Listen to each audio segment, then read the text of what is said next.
Welcome back to the Final K. The Paris-Nice is here, the 84th edition if you want to be precise. In this video, I'm going to give a preview of every stage, a couple of riders to look out for, and I'm going to give predictions for each jersey. I'll also be live for every stage of this race, maybe not the team time trial, I don't know yet, but apart from that, I'll be live for every stage if you want to come and join me. But let's get straight into it. So this is stage 1, 171 kilometers long. It is a punchier stage, as you can see, 4 3-categorized climbs. The final 2 are the same climb, so they go on to sort of a circuit, but there's 2 laps towards the end. The final climb is 1.1 kilometers long with averages of 8.3%. I think we're looking at a breakaway win for this one. They hit the top of the climb with 11 kilometers to go. They hit the bottom of the descent with 5k to go. So maybe one rider, maybe a couple get away and grind it to the finish. But I definitely see a potential breakaway win in this one. So this is stage 2, and spoiler alert, it is the only flat stage at this year's Paris-Nice. As you can see, there are a couple climbs in the middle of the stage and at the start, but then after that final intermediate sprint with 40k to go, it is just flat road to the finish.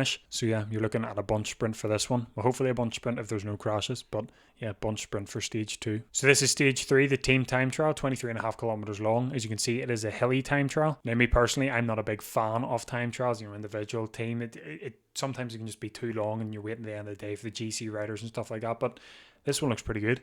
You've got a couple of climbs, you're talking, there's a climb there, 1.5 kilometers, averages 2.8%.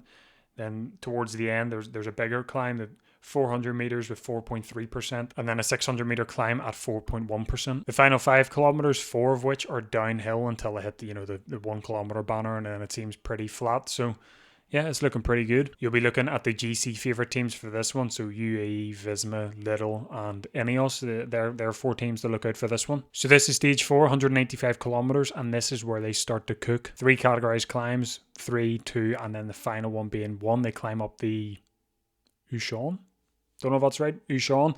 They've separated this climb into 2 parts, like for the averages. So the first 3.1 kilometers are 5.2%, and then the last 1.8 kilometers are 10.7%. So the last 2 kilometers are, on the wee graphs, the colors, they're black. So I can see Vingegaard putting in a wee attack here, testing the waters and seeing what everyone else is about. It's his first race, or his first stage race of the year, his first race and stage race, but I can see him doing an attack here and, seeing what the others react with. This is stage 5, and they continue to cook. It is 206 kilometers long. The final 40k, just look at that, 2 categorized 2 climbs and 1 category 1 climb. The final 4 kilometers are also uphill, but they haven't given it, a category or anything. It's just 4 kilometers uphill to the finish. Let's look at a couple of these climbs. So the first category 2 climb is 3.9 kilometers long and has an average of 6.8%. Let's skip the category 1 climb for a minute and go to the last category 2 climb. It is 3.2 kilometers long and has an average of 7.5%. And then let's jump back to that category 1 climb. It is 2.2 kilometers long and has an average of 10.5%. Now I know it's only 2.2 kilometers long, but there are sections on it that have 13.3% and 11.8%. So I think this is going to be one of the deciding factors of this stage. So yeah, this is where the GC really starts to kick off for the Paris-Nice. Stage 6, 179 kilometers long, slightly easier compared to stage 5. However, it's still got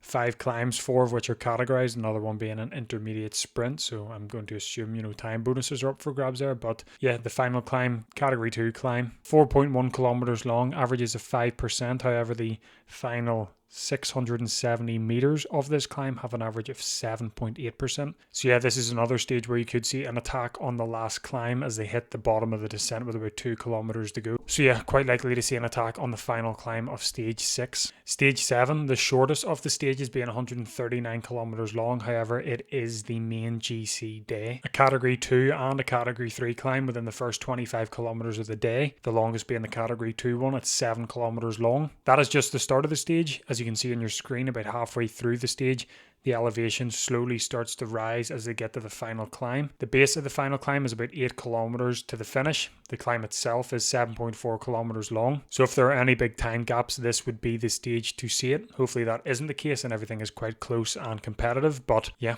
Vingegaard, Ayuso, Almeida, if any of them want to break and try and get a big chunk of time, this would be the stage to see it on. I'm excited for it. Then we move on to the final stage of the Paris-Nice, stage 8. Now, I thought that stage 7 was the shortest, however, it seems to be stage 8 as it is 129 kilometers long. It's got 3 category 1 climbs during this stage, 2 of which are hitting around 7 kilometers in length. They climb the final one with 23 kilometers to go. That climb is 3.3 kilometers long and an average of 8.2%. But that isn't the end of the climbing on that stage, as they hit another climb. It's a smaller climb, like they hit it with about 9 kilometers to go. It's 1.4 kilometers in length and has an average of 4.5%. I don't really know what to think about this stage. It does look like a hard stage, but I can't really think of what way it would go, if a breakaway would win it, or if, you know, someone's going to attack on the final category 1 climb, or someone will attack on that final the intermediate sprint and stuff like that. But yeah, I don't know. Let me know what you think is going to happen on the stage. So that's all the stages covered. Let's move on to the riders to watch at this year's Paris-Nice. So first on the list is Biniam Girmay. Now, I was originally going to have Michael Matthews as number 5, but he unfortunately pulled out there today because he broke both of his wrists in training. So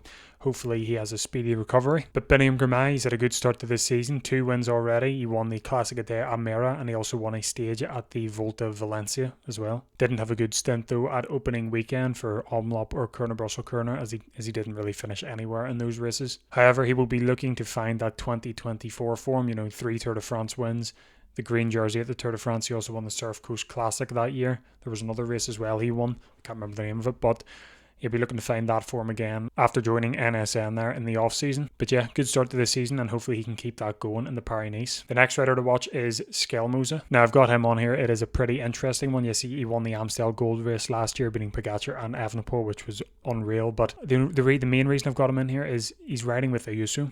And that was a big talking point over before the season started, was they signed Ayuso, then Skelmose signed a contract. He was promised, it came out he was promised all this stuff, and then they signed Ayuso. So just keep an eye on him for this Paris-Nice, because it's the first time the both of them are racing together. So it's going to be interesting to see how the both of them get on together at a stage race. But apart from that, this season, Skelmose, he's raced twice. The Faun Ardèche Classic, he got 5th, and the Fon Drôme Classic, he got 26th. So he's only raced twice this year. But I do think it is Ayuso. Well, I would like to expect it is Ayuso going for the GC in the Paris-Nice this year. Now, third on the list isn't just one cyclist; it's a couple. So it's a bit of a 3-for-1 here. It is the 3 main ones for Ineos. So if you don't know who I'm talking about, it is Oscar Onley, Kevin Vauquelin and Carlos Rodriguez. It'll be the first time the 3 of these are racing together. Onley and Vauquelin have already raced together. They both raced with Arnsman in the Volta Algarve, but they've thrown Carlos Rodriguez into the mix here, so it's the first time all 3 of them are riding together. All 3 of them have only raced one stage race this year. You've got Carlos Rodriguez, who was riding the Tour de la Provence, who got 2nd in GC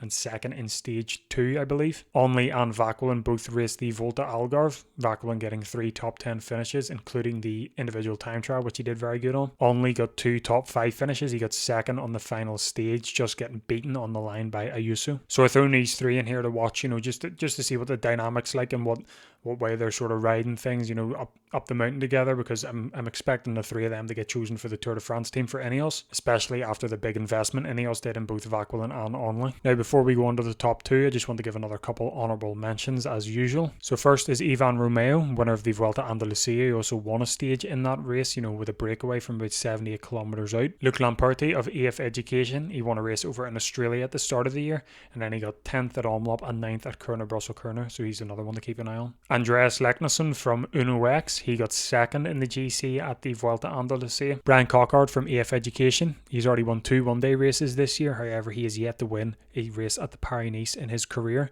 Seems to be one opportunity for that, so could this year be it? And then lastly is Harold Tejada at Astana. He had a very exciting UAE tour. He came 4th in the GC, and he also had a very good ride up the Jebel Mobber, which he came 4th in that stage. So let's move on to the top 2. Lenny Martinez being number 2. The 22-year-old from France, he's a previous stage winner at the Paris-Nice. He's rode 3 races already this season. He came 5th at the Tour des Alpes Maritimes, and then he got 3rd in both the Faun Ardèche Classic and the Fon Drôme Classic. So he's already showing that he is in form going into this race. So could we potentially see him win another stage at the Paris-Nice or even win a jersey in his home country? I broke the rules again, as number 1 is another 3-in-1. It is Almeida, Ayuso and Vingegaard. I'll start with Almeida. It hasn't been the best of a start to a season in terms of his standard. He came 2nd in the GC at the Volta Valencia behind Evenepoel, but when Evenepoel attacked, he wasn't able to follow. And then in the Volta Algarve against Onley, Sexas, Ayuso, he couldn't really get out of the group, or he was dropping and coming back, and then when people attacked, he couldn't really follow. So I'm hoping that the form turns around and he does give us a good Paris-Nice and a good battle between himself, Ayuso and Vingegaard, as well as the others. Juan Ayuso up next, the winner of the Volta Algarve. He won a stage in that race and he got 2 second place finishes, one of which being in the individual time trial. Came second. It was a brilliant time trial by himself, but he came second behind Filippo Ganna. In my opinion, I see Juan Ayuso going into this race as a heavy favourite behind Vingegaard, saying that was his first race with Little Trek. And then lastly, 2-time Tour de France winner Jonas Vingegaard. He is making his return to cycling, as he was meant to return at the UAE Tour, but he got ill and then he had a crash in training, so he didn't ride that. He's now riding the Paris-Nice,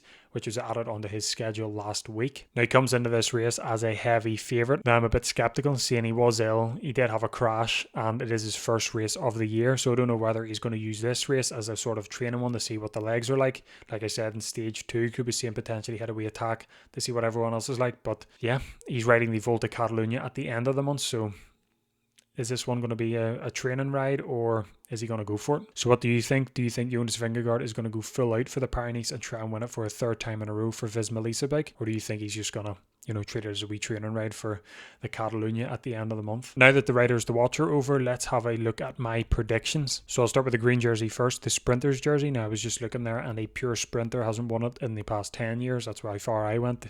You had Wout van Aert, Mads Pedersen, Tiesj Benoot and all win it, but no pure sprinter. So for this year, I'm going to follow that trend. I think the winner of the yellow jersey is going to win the points jersey as well. So the polka dot jersey next, I'm going to go for someone from the breakaway to win this. So the likes of, potentially David Gaudu, Michael Storer, Andreas Leknesund. I think someone like that will win the polka dot jersey in the Paris-Nice. As for the white jersey, you've got the likes of Ivan Romeo, Lenny Martinez, Oscar Onley, Juan Ayuso. I think Juan Ayuso is going to win the white jersey at the Paris-Nice. And then we move on to the yellow jersey, the leader of the GC. Now,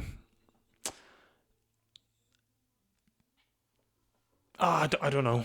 I don't know. I genuinely, I think Juan Ayuso is going to get it, but I just, it's Vingegaard. Vingegaard, he could blow the race to pieces with his eyes closed, but there's something telling me Juan Ayuso is going to get it. So I'm going to stick with it. I'll do Juan Ayuso to win the Paris-Nice this year. So who do you think is going to win the white, polka dot, green and the overall GC for the Paris-Nice this year? Leave it in the comments below. But yes, that is my preview, riders to watch and predictions. Thank you very much for watching. I do appreciate it. I will be live for every stage of this race, like I said at the start of the video. Maybe not the team time trial. I'll see. I don't know. I'm working on it, but I will see if I'm live for the team time trial. But thanks for watching the Final K. Don't forget to like, subscribe, yada yada, all that. But yeah, all the best.